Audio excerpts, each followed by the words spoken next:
Quanto à penetração das radiações, é bom que a gente saiba que as partículas do tipo alfa, elas são paradas até por um papel.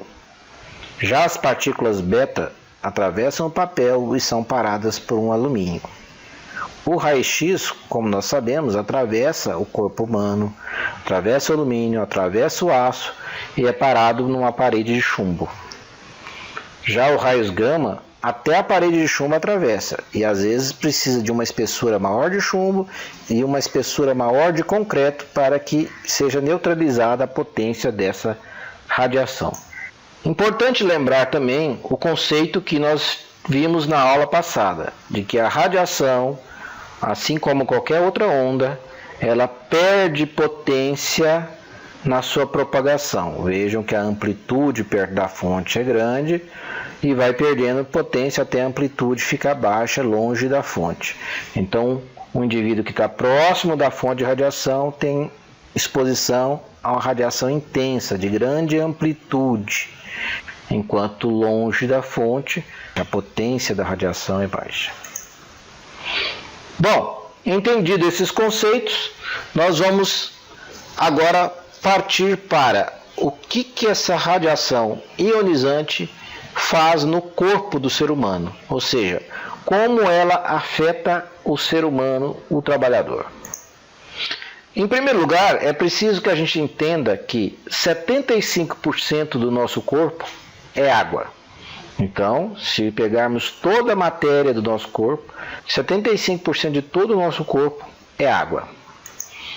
E a água é um dos elementos que mais sofre ionização. Como é que funciona isso? A molécula de água ela é composta de 2 átomos de hidrogênio e 1 de oxigênio. Então, H2O. Então, 2 de hidrogênio e 1 de oxigênio. E tem uma carga neutra, ou seja, não é positiva nem negativa. Quando a radiação ionizante atinge a molécula de água, ela expulsa um elétron e há uma fragmentação da molécula de água em OH-, ou seja, oxigênio e hidrogênio negativo, e H+, hidrogênio positivo. Esse OH-, oxigênio com hidrogênio negativo e hidrogênio positivo, são chamados de radicais livres. Esses radicais livres, o OH- e o H+, podem atuar isoladamente, agredindo aos tecidos do corpo, mas também podem se juntar. Por exemplo, OH- com OH- dá H2O2, que é água oxigenada. Água oxigenada que é um elemento muito oxidante.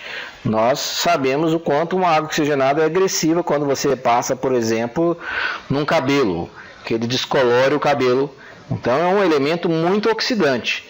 Esse elemento é altamente agressivo aos tecidos humanos. Assim também o H2. Então, esses radicais livres levam a uma agressão dos tecidos do corpo humano. A quantidade de radicais livres que será formado depende da intensidade da radiação, ou seja, depende da dose da radiação, depende da proximidade que você está da fonte, do tempo que você ficou exposto àquela radiação ionizante.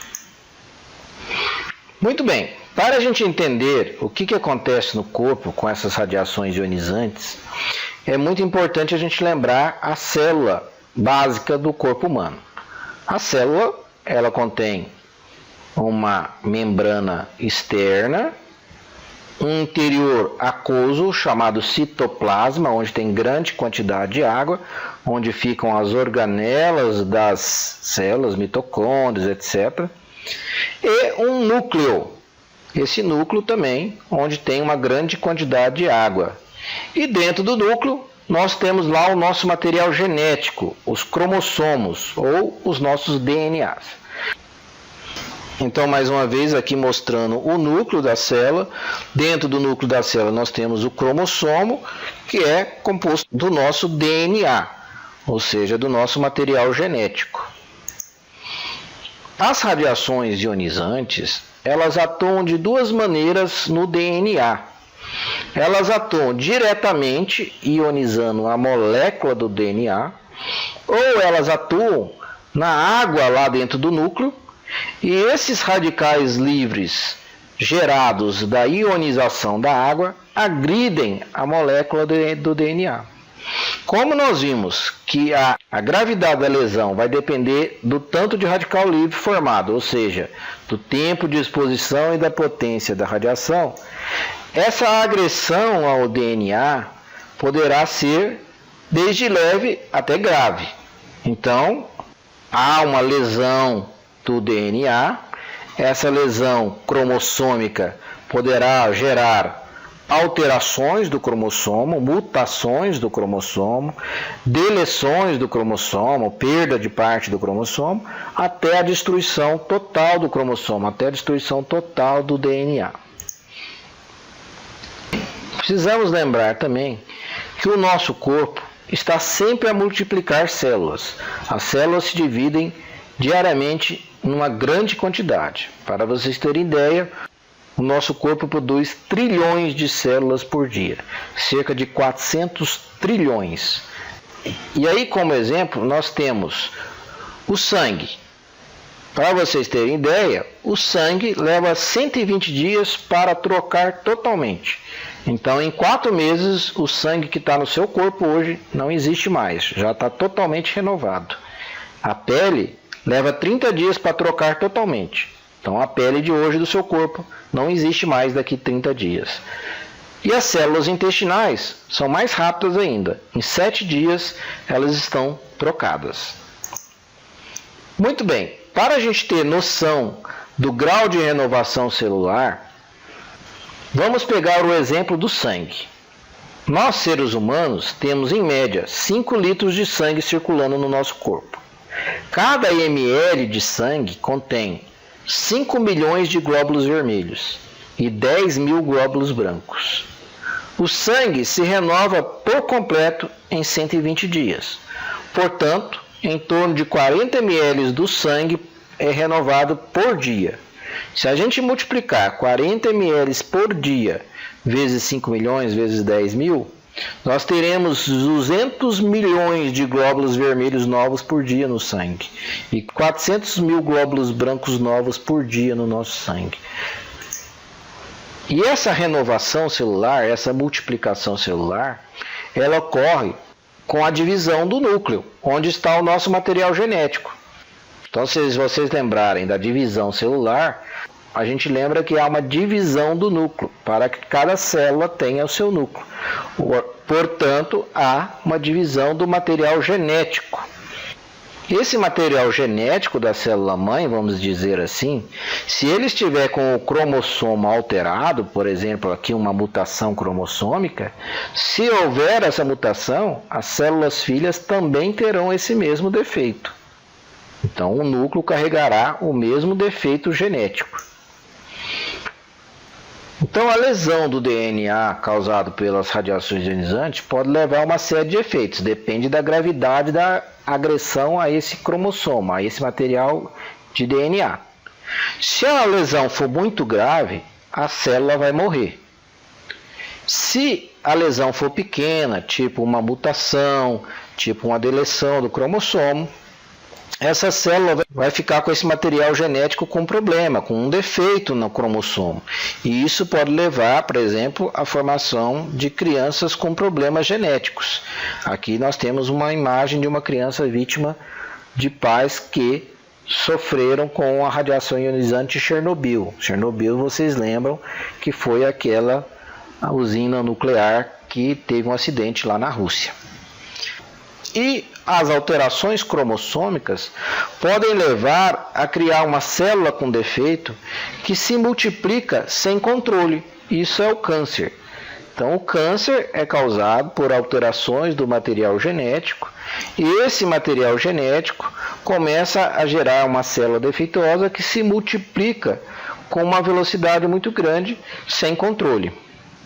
Então, nós vimos que conforme a lesão que a radiação ionizante causa no DNA, nós teremos o efeito da morte da célula, o efeito sobre a genética da pessoa ou efeitos cancerígenos.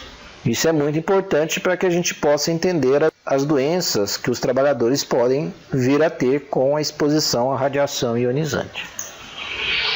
Outra informação importante que a gente precisa saber é que alguns tecidos, ou seja, alguns órgãos do nosso corpo, são mais sensíveis à radiação ionizante do que outras. Então, células troncos da medula óssea são muito sensíveis à radiação. Células hematopoéticas, também da medula óssea, são altamente sensíveis à radiação. Isso aqui vai explicar para a gente por que muitas doenças ocorrem na medula óssea. Mas o que é medula óssea? Vamos lembrar? Medula óssea é um tecido que fica dentro do osso, por isso que chama óssea, né? E essa medula óssea ela está dentro dos grandes ossos do corpo. Então aqui no externo, no húmero, no fêmur, na bacia. E essa medula óssea é que fabrica o sangue.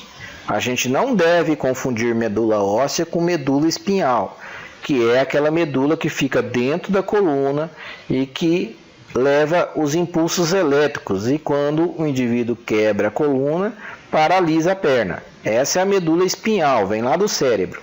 Essa medula óssea, ela está dentro dos ossos grandes do corpo. E ela é que fabrica o sangue. Então aqui, dentro de um fêmur, nós estamos vendo aqui a medula óssea, que legalmente é conhecida aí às vezes por tutano. Então, essa medula óssea, nela tem a famosa célula tronco, que é muito falada hoje em dia. A célula tronco da medula óssea, ela é que vai se dividir e dar origem aos glóbulos vermelhos, aos glóbulos brancos e às plaquetas do sangue. Então, o nosso sangue é formado através da célula tronco da medula óssea. Os glóbulos vermelhos são as células responsáveis por carregar oxigênio e gás carbônico no nosso sangue. As células brancas, que tem vários tipos, elas são responsáveis pela defesa do corpo. E as plaquetas fazem parte da coagulação do sangue. Muito bem, as células tronco e as células brancas, elas têm núcleo, ou seja, elas têm material genético, elas têm DNA. Já os glóbulos vermelhos e plaquetas não. Isso explica por que essas células brancas e a célula tronco da medula são sensíveis à radiação. Nós vimos que a radiação atua no núcleo, no DNA. E essa célula vermelha e as plaquetas não têm núcleo. Então, entendendo que essas células são muito sensíveis à radiação, entre elas a célula tronco da medula óssea, que nós vimos agora mesmo, as células espermatogênicas, ou seja, são as células do testículo que fabricam espermatozoides, as células do intestino, nós vimos que o intestino renova a cada 7 dias, então são células que multiplicam muito, também são muito sensíveis à radiação. As células hematopoéticas da medula óssea. Hematopoéticas são as células que fabricam o sangue. Então, hematopoéticas. Também tem alta sensibilidade à radiação. A pele tem alta sensibilidade à radiação. O cristalino que nós vimos na aula passada faz parte do olho, é a lente dentro do olho. E o ovário também são tecidos que têm alta sensibilidade à radiação. A gente entendendo isso, a gente vai entender a lista oficial de doenças do trabalho do Ministério da Saúde, aquela mesma lista que a gente citou nas aulas anteriores. Aqui está a lista. Se vocês não fizeram ainda o download dessa lista, estamos colocando novamente essa lista para download anexa a essa videoaula. Muito bem, se a gente for lá ver na lista oficial do Ministério da Saúde das doenças do trabalho e olhar em radiações ionizantes, vamos ver quais são as doenças que a lista oficial do Brasil traz. Então tá aqui, ó, neoplasias. Neoplasias são cânceres. Neoplasia maligna da cavidade nasal e dos seios paranasais. Neoplasia maligna dos brônquios e do pulmão. Neoplasia dos ossos. Outras neoplasias da pele. Leucemias, que nada mais são do que câncer de sangue. Então, por aqui, a gente já entende por que a radiação ionizante dá câncer. Nós vimos lá, porque ela altera o material genético e isso pode gerar alguma célula defeituosa que se multiplica sem controle. Então, este é o câncer. Vamos para outras doenças. Então, doenças da medula e do sangue. Olha lá, síndrome mielodisplásica. Esse nome esquisito é alteração da medula óssea. Anemia plástica, que é um tipo de anemia causado pela medula. Hipoplasia medular, que é mais uma alteração da medula óssea. Púrpura, que é uma alteração das plaquetas do sangue. A granulocitose, que é uma alteração dos glóbulos brancos. Outros transtornos dos glóbulos brancos. Então, tudo isso aqui dá para a gente entender, porque a gente viu que as células do tronco da medula, que fabricam os glóbulos brancos, vermelhos e plaquetas, têm alta sensibilidade. Portanto, teremos muitas doenças da medula e do sangue causadas pelas radiações ionizantes. Vimos que o olho também é sensível à radiação ionizante. Então, veremos lá blefarite, que é a inflamação das pálpebras, conjuntivite, ceratoconjuntivite, ceratite, catarata. Todas essas doenças nós vimos na aula passada e explicamos o que são essas doenças na aula de radiações não ionizantes. Mas aqui as radiações ionizantes também alteram o olho. Seguindo com a mesma lista de doenças das radiações ionizantes, nós temos doenças do intestino, gastroenterite e colite tóxica. Nós vimos que uma das células mais sensíveis à radiação é a célula do intestino. Então, exatamente por isso dá gastroenterite e colite. As células da pele também são muito agredidas pela radiação ionizante. Então, podemos ter radiodermite, radiodermatite aguda, radiodermatite crônica, radiodermatite não especificada, etc. Os testículos, nós vimos que uma das células também mais sensíveis à radiação ionizante são os testículos. Então isso pode levar a uma destruição das células que fabricam o esperma e causar infertilidade masculina. E síndrome aguda da radiação são os efeitos de uma grande quantidade de radiação que alteram vários tecidos ao mesmo tempo de maneira aguda. Vamos então agora ver algumas dessas doenças lá da lista. Aqui nós temos um indivíduo que teve uma exposição a uma radiação intensa por uma fonte de gamma-grafia. Veja que nas primeiras horas aí ele tem uma queimadura bastante vermelho causada pela radiação, uma radiodermite, e posteriormente evolui com uma grave necrose, uma grave ferida com morte das células da pele. Enfim, semelhante a uma grave queimadura da pele. Essa é uma lesão grave que demora muito tempo para cicatrizar, se cicatrizar. Então, uma lesão grave de pele. Aqui nós temos uma das pessoas que foram vítimas do Césio-137 em Goiânia. Veja que aqui ele tem uma sequela da lesão da pele que ele teve, perda dos dedos. Então, uma vítima da exposição ao Césio-137 de Goiânia. Mais uma lesão de pele, vejam que causa uma ferida, uma necrose do tecido, com grande dificuldade de cicatrização, causado por uma exposição à radiação de uma gamma-grafia. A gamma-grafia é a principal causa de acidentes com trabalhadores, é a exposição a fontes de gamma-grafia. Síndrome de radiação aguda. Síndrome de radiação aguda, como dissemos agora mesmo, é quando o indivíduo se expõe o corpo todo a uma grande quantidade de radiação e isso tem efeito sobre múltiplos tecidos. E aí vai ocorrer principalmente, como está pegando o corpo todo, principalmente vai atingir as células mais sensíveis. Então, na síndrome de radiação aguda, nós temos 3 fases. A fase inicial, com náuseas, vômitos e mal-estar. A fase de latência, que a pessoa fica com poucos sintomas. E aí vem a fase clínica da síndrome em si, onde tem principalmente alterações do sangue. Nós vimos por quê? Porque as células do sangue da medula óssea são muito sensíveis, então há uma baixa dos glóbulos brancos. Nós vimos que os glóbulos brancos, por ter núcleo, têm uma grande sensibilidade, então destrói os glóbulos brancos. Isso dá uma baixa imunidade, ou seja, a defesa do corpo, como ela é feita pelos glóbulos brancos, cai muito. Ocorre febre, começa a ter infecções, porque nós não temos os glóbulos brancos, então as infecções aparecem, hemorragias por deficiência das plaquetas, que nós vimos também, são fabricadas na medula óssea.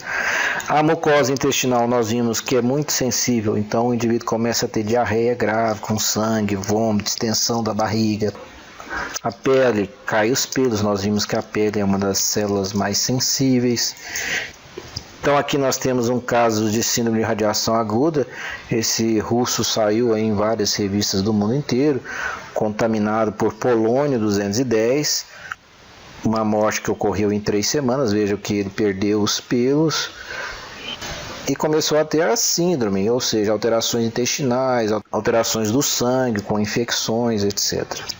Aqui também as vítimas do Césio 137, veja que o indivíduo perdeu o pelo, e foram óbito, essa criança, esse rapaz foram óbito em função da síndrome de radiação aguda. Então a síndrome de radiação aguda ocorre quando o indivíduo está exposto o corpo todo a uma intensa quantidade de radiação. E aí agora dá para a gente entender por que KNR7, o PCMSO, lá no seu quadro 2, como único exame para quem está exposto a radiações ionizantes, pede hemograma completo com contagem de plaquetas. Pede para fazer no admissional e a cada 6 meses. Ora, nós vimos que o sangue é um dos tecidos mais sensíveis às radiações ionizantes. Portanto, fazer o hemograma semestral nos dá um parâmetro de alterações possíveis causadas pelas radiações ionizantes, em especial nos glóbulos brancos. Então, a gente deve estar muito atento aos glóbulos brancos quando faz o hemograma de trabalhadores expostos a radiações ionizantes. Glóbulos brancos por quê? Porque nós vimos que entre as células do sangue, glóbulos vermelhos, blancos e plaquetas, as células brancas são as que têm núcleo, então são as mais sensíveis à radiação.